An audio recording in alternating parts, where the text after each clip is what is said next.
Olá. Então, doutor Navio, hoje eu tenho uma pergunta que vai parecer até assim meio indigna de toda a sua experiência, de tudo, todos os seus títulos acadêmicos e tal. É uma coisa simples, mas eu acho que muita gente não sabe explicar direito isso que eu vou perguntar. Eu quero saber, quando a gente mede a pressão arterial, tem dois números, todo mundo sabe que o ideal, em média, é 12/8. O que significa esse 12 e o que significa esse 8? É a máxima, é a mínima, é sistólica, diastólica? O que quer dizer tudo isso? O que significa isso e o que querem dizer os termos, né? É isso que eu quero saber. As pressões nós medimos com dois números, a tal chamada máxima ou sistólica, que reflete a força de bombeamento do sangue do coração. E a diastólica ou mínima é a força, é a pressão que tem dentro dos vasos sanguíneos das artérias, que reflete esse tipo de situação. Por isso, quem é hipertenso, que tem lá, por exemplo, 15/10, esse 10 está demonstrando que os vasos sanguíneos estão estreitados, estão mais contraídos, aumentando a pressão dentro deles. Por isso que a gente usa medicações à base de vasodilatadores periféricos, como são os vários remédios de hoje em dia, que fazem com que essa musculatura dos vasos sanguíneos relaxe e a pressão diminua.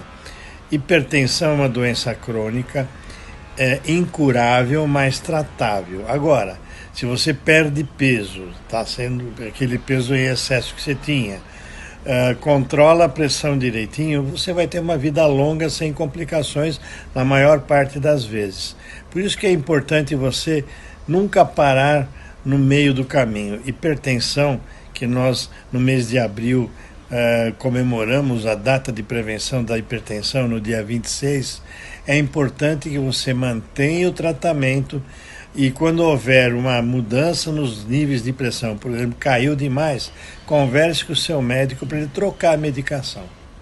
E hoje nós temos inúmeras medicações muito boas, porque elas protegem os rins, protegem o coração, impedindo que ele fique muito espesso, muito grande, e também protege a circulação cerebral. Por isso que é importante não abandonar o tratamento da hipertensão. É importantíssimo. E os níveis que a gente chama de normais são 12/8. É isso sempre. Nas pessoas com mais idade, acima dos 60 anos, no mundo inteiro se conceitua hoje chegar até 14/9. Não é o ideal, apesar de ser considerado normal para as pessoas com mais idade, nós queremos que ela fique próxima a 12/8 sempre. Isso é o ideal. Agora, é lógico, sem efeitos colaterais, sem complicações. E esses valores são medidos em repouso. Nós, cardiologistas, costumamos pedir o teste na esteira, o ergométrico, e pedimos para o paciente continuar tomando a medicação para fazer o teste. Com isso, nós vamos ver como a pressão se comporta nessa curva de aumento de exercício físico. E é muito importante porque as pessoas hoje fazem atividades físicas e nós queremos saber se essa pressão durante a atividade física não está sendo prejudicial a ninguém. Era isso que eu acho que era importante dizer para vocês. Não abandone o tratamento de jeito nenhum. Algum tipo de efeito colateral, fale com seu médico. Outra coisa que eu quero saber é se esse 12/8 é para todo mundo. Ou seja, criança também tem pressão 12/8, é o ideal. Velhinho, bem velhinho, a pressão dele também tem que ser 12/8, é o ideal ou não é? Ou é diferente? Como é que é tudo isso? O foco sempre nas pessoas que chegam na faixa dos acima de 40 anos, onde a hipertensão é muito mais frequente, a pressão normal é 12/8. Criança, ela vai ter pressões menores. Porém, é importante a gente lembrar que criança tem que ser medida a pressão com aparelhos próprios para a criança. Aqueles que o manguito é pequeno. Então, no seu pediatra, peça para ele pelo menos uma vez ou outra durante o ano, medir a pressão do seu filho, dessa criança. Porque nós temos como uma incidência conhecida em torno de 3% das crianças brasileiras com menos de 10 anos de idade com hipertensão arterial. Então, os níveis de pressão em crianças chegando a 14, 15.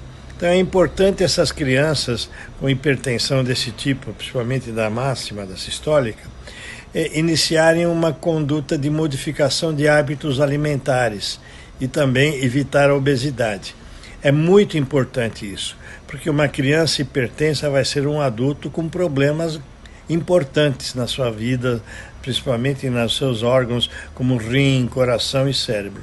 A gente refaz as avaliações para ver se essa criança precisa ser tratada ou não. É muito comum até crianças que tinham níveis de pressão não totalmente normais, quando elas chegam na idade mais adulta, depois dos 21 anos, a pressão normaliza.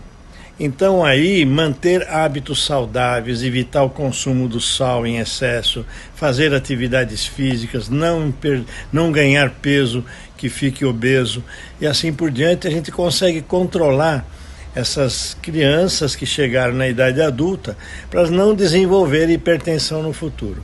Se elas tiverem hábitos alimentares errados, quase que com certeza vão desenvolver hipertensão arterial, e isso realmente é um grande problema, porque é uma doença crônica que vai seguir pelo resto da vida e causando danos, como infarto do miocárdio no homem e o acidente vascular encefálico na mulher.